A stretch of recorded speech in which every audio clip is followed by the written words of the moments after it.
আমরা এখন আছি বিলাসী ঝর্ণায়। দেখেন এখানে আজকে ডে ক্যাম্পিং হচ্ছে, খুবই সুন্দর একটা পরিবেশের মধ্যে রান্না বান্না হইতেছে। এগুলো আপনাকে পরে দেখাবো, আগে ঝর্ণাটা দেখাই। এটা হচ্ছে ঝর্ণা, এবং এইখানের মধ্যে চেয়ার টেয়ার নিয়ে মানুষ বসে আছে। আর ঝর্ণাটা আসলেই অনেক জোস। আর এই বিলাসী ঝর্ণার ঠিক পাশেই আমরা খাওয়া দাওয়ার ব্যবস্থা করছি। দেখাই আপনাদেরকে কী কী রান্না করতেছে গুলজার ভাই। এইটা হচ্ছে মুরগির মাংস রান্না হচ্ছে, এখানে সালাদের ব্যবস্থা হচ্ছে। আর ভাত রান্না করার জন্য ওই যে ভাই দেখেন এখনো চাল ধোয়া টোয়া রেডি করতেছে, সমস্যা নাই।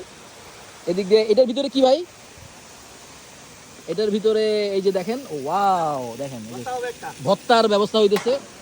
বুঝা ভাই এখনো মুরগির মাংসের আলাচারা করতেছে, তো অল্প কিছুক্ষণের মধ্যেই রান্না বান্না শেষ হয়ে যাবে আশা করি। কি বলেন, শেষ হবে? এই মাত্র এখন ধরেন এখন 2:30 বাজে, আমাদের খাইতে খাইতে 5-6টা বাজতে পারে। আচ্ছা আচ্ছা আচ্ছা। তো বিলাসী ঝর্ণার সামনে খাওয়া দাওয়া করার ইচ্ছা একটা ছিল, আজকে সেটা পূর্ণ হচ্ছে। এই দেখেন ঝর্ণা, ওয়াও।